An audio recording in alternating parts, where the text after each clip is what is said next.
Brother ఏం చేస్తుంటారు? Sir నేను రియల్ ఎస్టేట్ చేస్తూ ఉంటానండి. ఈ కూటమి ప్రభుత్వం వచ్చి 14 నెలలు అయింది.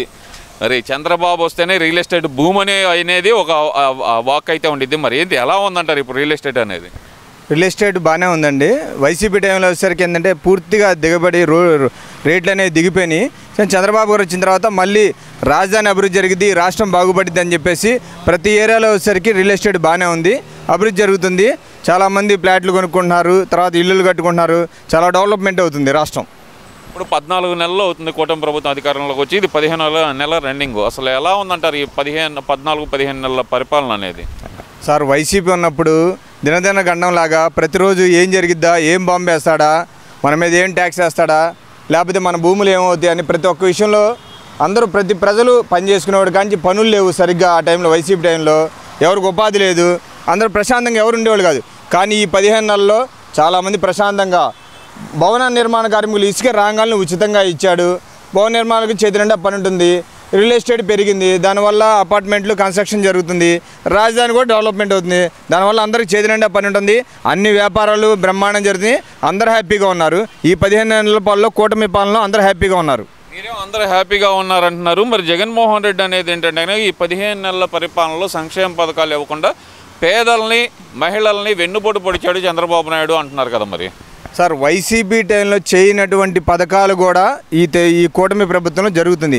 ప్రతి ఒక్కటి సూపర్ 6 చూడండి, ఆల్మోస్ట్ అన్నీ 4 సూపర్ 6లో 4 అయిపోయినాయి కూడా ఆల్రెడీ. ఇంకా నిరుద్యోగ భృతి ఒకటి ఇవ్వాలి, తర్వాత మహిళలకు 1500 ఇవ్వాలి. మిగతా అన్ని గ్యాస్ కానీ ఈ పిల్లలకి డబ్బులు కానీ అన్నిట్లో బాగా ఇదైంది. తల్లికి వందనం కానీ ఇవన్నీ ఇదేని 4 అయిపోయినాయి, ఇంకో 2 కూడా రెడీగా ఉన్నారు. ఇంకో 2-3 నెలలు అవి కూడా స్టార్ట్ చేస్తారని చెప్పేసి అందరూ ఆశావాహంగా ఉన్నారు. అదే నేనుంటే కనుక ఇప్పటికి బటన్ నొక్కేవాడిని, ప్రతి నెల పేదల అకౌంట్లోకి డబ్బులు వెళ్ళి పడుతూ ఉంటాయి. చంద్రబాబు నాయుడికి ఆ బటన్ నొక్కడం కూడా చేత కావట్లేదు అంటున్నాడు కదా. మరి అండి బటన్ నొక్కాల్సిన పని లేదు, ప్రజలకు సంక్షేమం జరగాలి. మీరు ప్రతి ఒక్క ఇంటికి వెళ్ళండి, ప్రతి ఒక్క ఇంట్లో లబ్ధి చేకూరుతుంది. బటన్ నొక్కంటే ఆయన పరదాల మధ్యన దాక్కోవడం, జనాల్లోకి వచ్చేవాడు కాదు. ఆఫీసులో కూర్చొని బటన్ నొక్కి అన్నాడు, అప్పులు చేసి పాలన చేశాడు. కానీ ఇప్పుడు అలా కాదు, అభివృద్ధి జరుగుతుంది, ఒక పక్క పాలన జరుగుతుంది, సంక్షేమం జరుగుతుంది, రెండూ జరుగుతుంది. ప్రజలు హ్యాపీగా ఉన్నారు, ఇబ్బంది ఏం లేదు. ఇదే ప్రభుత్వం మళ్ళీ రావాలని ప్రతి ఒక్కరు కోరుకుంటున్నారు. మీరేమి ఇదే ప్రభుత్వం రావాలని కోరుకుంటున్నారు అంటున్నారు. 14 నెలల్లోనే ప్రజల్లో పూర్తి స్థాయి వ్యతిరేకత వచ్చేసింది, ప్రజలందరూ తిరగబట్టడానికి సిద్ధంగా ఉన్నారనే మాట అయితే అంటున్నాడు కదా. మరి వైసీపీ నాయకులందరూ పదే ఇదే చెబుతున్నారు కదా. సార్ వాళ్ళకి ఏంటంటే 151 సీట్ల నుంచి 11 సీట్లకు వెళ్ళిపోయారు, డిప్రెషన్లో ఉన్నారు. ఏం మాట్లాడుతున్నారో మతి చెడింది ప్రతి ఒక్కరికి. కింద స్థాయి వ్యక్తుల నుంచి ఆఖరికి మాజీ ముఖ్యమంత్రి జగన్మోహన్ రెడ్డి దాకా బుర్ర చెడింది. ఆ ఉద్దేశంతో ఏంటంటే మేము వస్తాం అన్నారు. అప్పుడు అన్నారు కదా వైనాట్ కుప్పం 175 అన్నారు, కుప్పం అన్నారు, అది అన్నారు. ఇవాళ పులివెందులో కూడా మనం చూసుకున్నట్టయితే జెడ్పీటీసీ ఎన్నికల్లో అత్యధిక మెజార్టీతో తెలుగుదేశం పార్టీ గెలిచింది. కాబట్టి ఏంటంటే ఇంకా రానున్న రోజుల్లో ఇదే దూరంతో ఉంటే వైసీపీ ఇప్పటికైనా తన తప్పులు తెలుసుకొని ప్రజల పక్షాన్ని ఏమైనా కావాలంటే పోరాటం చేయాలి. అంతేగాని ఈ మంచిగా చేసే ప్రభుత్వం మీద ఇంకా దుష్ప్రచారం చూస్తే ఆ 11 కూడా రాని పరిస్థితి ఏర్పడుతుంది. ఏదైతే కనుక బాబు షూరిటీ మోసం గ్యారంటీ అంటూ మేము గడపకి వెళ్తుంటే మాకు మంగళహారతలు పడుతున్నారని చెప్పి వైసీపీ నాయకులు ప్రతి ఒక్కళ్ళు చెబుతున్నారు. అది నిజమేనా పోవచ్చు అంటారా? మరి సార్ ఒకసారి సాక్షి మీడియా కాకుండా మిగతా ఛానల్స్ అన్నీ చూడండి, వాళ్ళు ఎక్కడ తిరుగుతున్నారు. ఒకవేళ వాళ్ళు తీసుకెళ్ళిన ప్రతి మహిళ, మొన్నసారి మేము టీవీలో చూసాం, ప్రతి మహిళ ఇది ఇవ్వలేదంటే మాకు అన్నీ వచ్చినాయి, గ్యాస్ వచ్చింది, తల్లికి వందనం వచ్చింది, అన్నీ చెప్పేసరికి వాళ్ళు వెనుదిరిగారు. కేవలం ఏంటంటే ప్రచారం కోసం వాళ్ళ సాక్షి ఛానల్ వాళ్ళకి మద్దతు ఇచ్చేది సాక్షి ఛానల్, వాళ్ళ పేపరు టీవీ సొంతది కాబట్టి వాళ్ళు దుష్ప్రచారం చేస్తున్నారు. ఒకసారి రియల్గా ప్రజల్లోకి వెళ్ళమనండి, ప్రతి చోట వాళ్ళకి వైసీపీకి వ్యతిరేకం. మీరెట్ట చేయబట్టే కదా మీరు 11 సీట్లకు వచ్చారని చెప్పి ప్రతి ఒక్కళ్ళు మొహాన్ని చెప్తున్నారు. చెప్పేసేవరకు వాళ్ళకి ఏం చేయాలో అర్థం కాక దుష్ప్రచారం చేస్తున్నారు. వైసీపీ యొక్క విధానాలు ఏంటంటే దుష్ప్రచారం చేయడం, సోషల్ మీడియాలో ఫేక్ అకౌంట్లు క్రియేట్ చేయడం, దాన్ని దుష్ప్రచారంగా ప్రభుత్వం మీద బుర్ర జల్లే కార్యక్రమం తప్ప ప్రజలు ఏం ఇబ్బంది లేదు. ప్రజలందరినీ మీరు స్వచ్ఛందంగా మీరు కూడా వెళ్ళండి, మీడియా కాబట్టి మీరు కూడా వెళ్ళండి ప్రజల్లోకి, మీకే నిజం తెలుస్తుంది. ఏదైతే కనుక చంద్రబాబు నాయుడు గారు మాట ఇస్తే కనుక మాట మీద నిలబడ్డు, ఆయన మాట ఇస్తే మాట మీద నిలబడే మనస్తత్వం కాదు, వెన్నుపోటు మనస్తత్వం అయింది అంటూ మరి వైసీపీ నాయకులు పదే చెబుతున్నారు.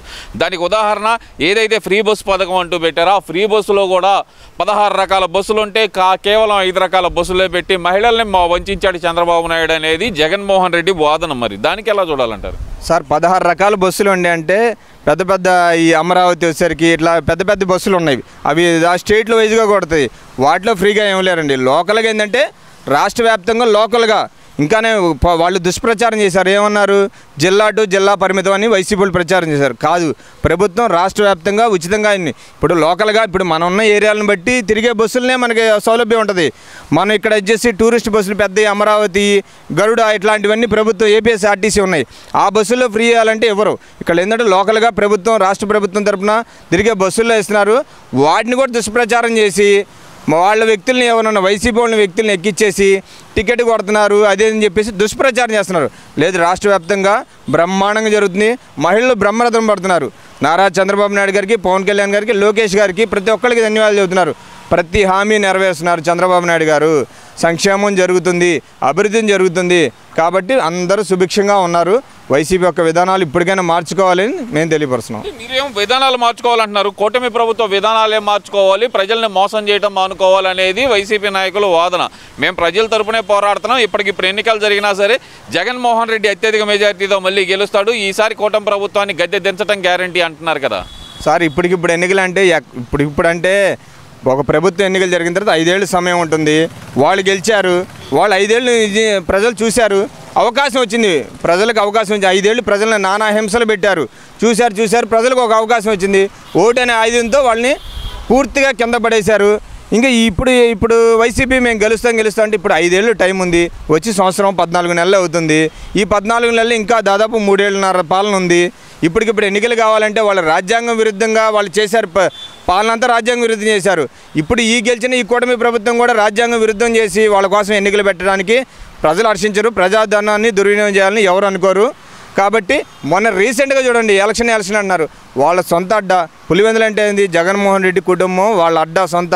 ఆ అడ్డాలోనే ఎన్నికలు ఇప్పటికిప్పుడే పెట్టింది. మొన్న జెడ్పీటీసీ ఎన్నికలు ప్రజల తోత 30 ఏళ్లుగా జరగనటువంటి ఎన్నికలు ప్రజల్ని ఎన్నికలకు దూరంగా ఉంచారు. రాజారెడ్డి కుటుంబం, రాజశేఖరెడ్డి కుటుంబం, జగన్మోహన్ రెడ్డి వీళ్ళంతా దూరంగా ఉంచారు ప్రజల్ని. కానీ స్వచ్ఛందంగా మొన్న ఒకటే అన్నారు, మీరు కొన్ని స్లిప్పులు చూసారా? కౌంటింగ్లో ఏం రాశారు? మాకు ఓటు హక్కు అవకాశం కల్పించినందుకు ధన్యవాదాలు. 30 ఏళ్ళు బట్టి మేము నానా హింసలు పడ్డాము, ఇప్పుడు మాకు స్వతంత్రం వచ్చిందన్నారు. 1947లో ఈ ఆంధ్రప్రదేశ్కి, ఈ దేశానికి స్వతంత్రం వస్తే ఇండియాకి, ఇప్పుడు మాకు 30 ఏళ్ల తర్వాత పులివెందులో స్వతంత్రం వచ్చిందని ప్రతి ఒక్కళ్ళ ఆనందంతో భారీ మెజార్టీతో తన ఇలాకాలోనే తెలుగుదేశం గెలిచింది. ఈసారి ఇదంతా కుట్రపూరితంగా చేస్తున్నారు, దొంగ కేసులు పెడుతున్నారు. మళ్ళీ మేము అధికారంలోకి వస్తాం, జగన్మోహన్ రెడ్డి 2.0 అంటే ఏందో చూపిస్తాం, ఈసారి వస్తే కనుక రప్పానే అంటున్నాడు కదా. మరి సార్ ఒకసారి మీరు కోర్టు ఆవరణ దగ్గరలో ఉన్నటువంటి సిఐడి ఆఫీస్ దగ్గరికి ఒకసారి చూడండి. మొన్న రీసెంట్గా నేను వేరే పని ఉండి అడుగుండి వెళ్తే నిర్మషమానంగా ఉంది. కానీ లాస్ట్ 5 ఇయర్స్ మేము ఆ గడప తొక్కని రోజు అంటూ లేదు. ప్రతి ఒక్కరిని చిన్న పోస్ట్ పెట్టినా కానీ, సోషల్ మీడియా పోస్ట్ పెట్టినా అరెస్ట్ చేశారు. కానీ ఈ ప్రభుత్వం అలా చేయట్లేదు. కేవలం ప్రభుత్వం మీద, మహిళల మీద, ఆఖరికి సొంత పార్టీ కార్యకర్తని కిరణ్ లాంటి వ్యక్తి, మాజీ ముఖ్యమంత్రి గారు భార్యను ఇలా మాట్లాడని చెప్పేసి అతన్ని కూడా అరెస్ట్ చేసి జైలుకి రిమాండ్కి పంపించినటువంటి ప్రభుత్వం తెలుగుదేశం ప్రభుత్వం. కానీ వైసీపీ వాళ్ళు ఆ రోజు ఏదైతే కొనసాగించారో సోషల్ మీడియాలో అంతకంటే దారుణంగా ఇప్పుడు ప్రవర్తిస్తున్నారు. కానీ ఎవరిని ఈ ప్రభుత్వం అరెస్ట్ చేయట్లేదు. బాగా శుతిమించిపోయిన వాళ్ళని, ఇంకా దుష్ప్రచారం చేసిన అధికారుల మీద, ప్రభుత్వం మీద, ప్రభుత్వ పెద్దల మీద, మంత్రుల మీద చేస్తున్న వాళ్ళని ఎవరినో కొంతమంది బాగా కరుడుగట్టిన తీవ్రవాదులు లాంటి వ్యక్తులకే పనిష్మెంట్ ఇవ్వాలి. లేకపోతే ఈ ప్రజాస్వామ్యంలో ఎవరికి ఇది ఉండదు. కాబట్టి వాళ్ళని మాత్రం అరెస్ట్ చేస్తున్నారు తప్ప ఎవరిని అరెస్ట్ చేయట్లేదు. కావాలంటే మీరు ఒకసారి సిఐడి ఆఫీస్కి వెళ్ళండి. ఆ 5 ఏళ్లలో ఎన్ని కేసులు ఇదైనవి, ఇవి వచ్చి 14 నెలల్లో చూడండి చాలా తక్కువ కేసులు. బాగా చండాలం చేసే వ్యక్తులు ఇంకా సోషల్ మీడియా ఇప్పటికి కూడా ఆ ప్రభుత్వంలో జడ్జీల మీద, ప్రతి ఒక్కళ్ళు మహిళల మీద అందరినీ కించపరిచారు. కానీ ఈ ప్రభుత్వంలో వీళ్ళు ఎవరు, తెలుగుదేశం ఇంతవరకు ఎవరిని దుష్ప్రచారం చేయట్లా. వైసీపీ వాళ్ళు అదే దూరంతో ఉంటున్నారు. ఈ రానున్న రోజులు ఎలాగే ఉంటే ఈ సోషల్ మీడియాని నమ్ముకొని ఉన్నాడు జగన్మోహన్ రెడ్డి. ఈ సోషల్ మీడియా ఇప్పుడు 11 వచ్చినాయి, రేపు 1 కూడా వచ్చే పరిస్థితి ఉండదని తెలిపిస్తున్నాం.